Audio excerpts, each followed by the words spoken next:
tuberkulosis. Nah, menurut data global riset tahun 2021, kasus tuberkulosis ini berkisar 5,9 juta jiwa dan merupakan penyebab kematian utama, yaitu berkisar 1,3 juta orang di dunia. Asia Tenggara merupakan penyumbang kasus tuberkulosis pertama di dunia, yaitu berkisar 43%. Dan Indonesia merupakan salah satu negara yang berada di kawasan Asia Tenggara menyumbang kasus tuberkulosis sekitar 843.000 jiwa, yang artinya Indonesia berada di posisi ketiga setelah Cina. Kemudian kasus tuberkulosis di Indonesia ini tidak hanya disebabkan karena ketidakpatuhan pasien dalam pengobatan, tetapi karena diakibatkan kegagalan pengobatan dan resistensi yang menjadi masalah utama. Oleh karena itu, pemenuhan pelayanan kesehatan menjadi kunci utama yang dapat membantu menekan kasus tuberkulosis yang ada di Indonesia. Lantas, berapakah kasus intervensi pada pasien tuberkulosis? Intervensi yang dapat kita lakukan terhadap pasien tuberkulosis ada 3. Yang pertama ada edukasi, yang kedua ada konseling, yang ketiga adalah dukungan keluarga. Namun dalam hal 3 tersebut, kurangnya support dari apoteker, di mana apoteker kurang berperan aktif dalam penanganan kasus tuberkulosis. Menurut data Club tahun 2007 bahwa pasien tuberkulosis yang diberikan konseling secara langsung oleh apoteker mendapatkan pemahaman penuh lebih bagus daripada pasien yang tidak diberikan konseling. Perlu adanya inovasi untuk menekan kasus tuberkulosis ini. Dunia yang telah mencapai industri 4.0 dan smartphone yang merupakan salah satu pemanfaatan dari strategi industri 4.0 tersebut perlu dilakukan dengan lanjut. Berapakah jumlah smartphone yang berada di Indonesia untuk saat ini? Penggunaan smartphone di Indonesia pada tahun 2020 mencapai 170,4 juta pengguna, yang mengantarkan Indonesia menjadi salah satu negara dengan penggunaan smartphone terbesar hingga menduduki peringkat keempat menurut data UNISU tahun 2021. Berangkat dari permasalahan tersebut, kami, tim riset dari Fakultas Farmasi Universitas Muhammadiyah Purwokerto, dengan saya Diana Hasri Kusmarini dibantu oleh rekan saya Stefan Wicaksana, Muhammad Rafi dan Fatwa Wardah, dengan bangga mempersembahkan PSI-TB, aplikasi untuk monitoring pasien dan bantu menekan kasus tuberkulosis di Indonesia yang didukung oleh peran Home Pharmacy Care. Adapun untuk produksi game ini kita menggunakan metode Unity, yang mana Unity ini bisa menampilkan secara visualisasi 2 dimensi dan 3 dimensi, dan aplikasi dengan menggunakan Unity sangat mudah dan sangat efisiensi dalam pemanfaatannya. Kemudian kita juga memerlukan strategi dalam sinergitas antara pentahelix pemerintahan, bisnis, media, IT, akademisi, dan salah satunya adalah masyarakat. Sehingga hal tersebut akan membuat suatu kerjasama multisektor yang akan mewujudkan aplikasi game PCSTV yang secara komprehensif untuk mewujudkan Sustainable Development Goals tahun 2030 dalam penekanan kasus tuberkulosis di Indonesia nantinya. Sehingga kami akan membuat prototype. Ini adalah sebuah prototype dan rancangan dalam aplikasi PCSTV, di mana salah satunya ketika pasien ini akan masuk, tentunya akan muncul tampilan sign in. Ketika pasien tersebut masuk dan menekan tombol sign in, maka akan ada 2 aplikasi tersebut, ada 2 tombol yang nantinya kami sediakan adalah Ask a Patient atau Ask a Pharmaceutical or Doctor. Hal tersebut adalah untuk memasukkan tenaga kesehatan ke dalam game tersebut. Ketika pasien tersebut masuk, maka akan muncul tampilan login, dan ketika tenaga kesehatan yang masuk, maka akan memunculkan tampilan yang sangat berbeda dan komprehensif, yaitu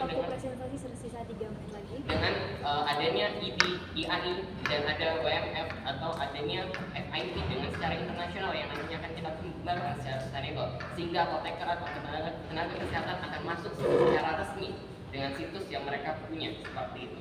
Next.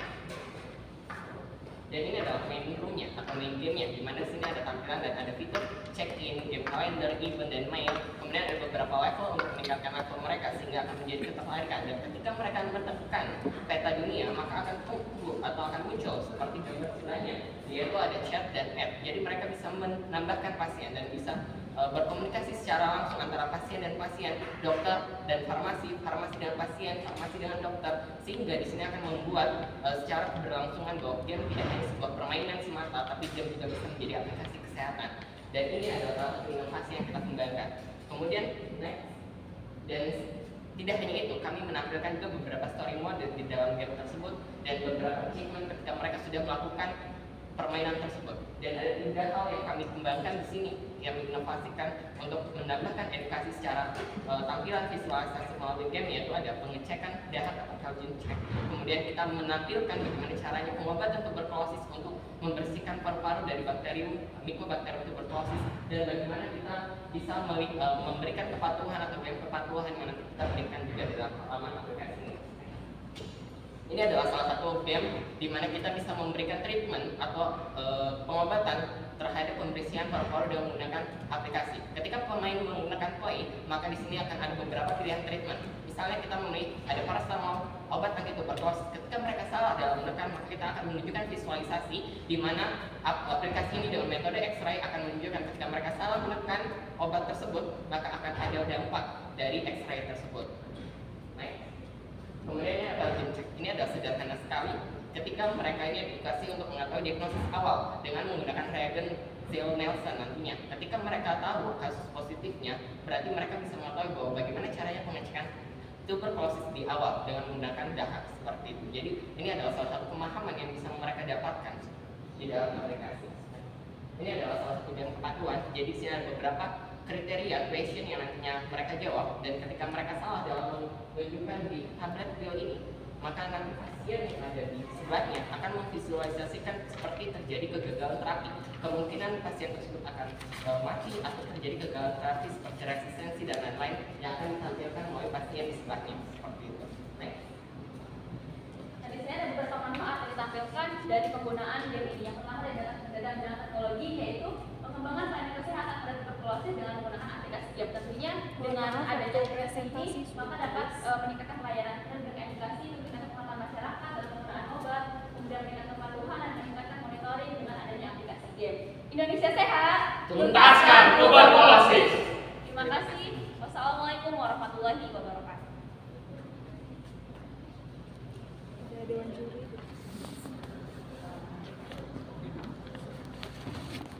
Baik, terima kasih atas presentasi yang sudah diberikan. Saya ingin bertanya kepada tim ini ya. Saya mau bertanya, saya sudah membaca untuk berkas yang di-apply di lomba ini. Cuma mungkin saya terlewat, tapi saya belum membaca kalau untuk apa yang kalian buat ini menyinggung SDGs yang keberapa ya? Baik, di sini kami menyinggung SDGs pada poin ketiga mengenai kesehatan. Di sini di SDGs tersebut tertuliskan bahwa Indonesia akan menekan kasus tuberkulosis di tahun 2030. Di situ ada salah satunya, tapi kita tidak jelaskan eksplisit secara langsung. Ada satu paragraf di situ di inovasi pas disebutkan YouTube. Di situ ada SDGs poin ketiga. Kemudian saya tanyakan lagi, tadi mungkin saya salah mendengar. Kalau tadi tidak salah, ada disebutkan ini sudah dalam bentuk prototipe. Iya, bentuk prototipe berupa aplikasi yang masih ditampilkan belum jadi dalam bentuk aplikasi seperti ini. Oke.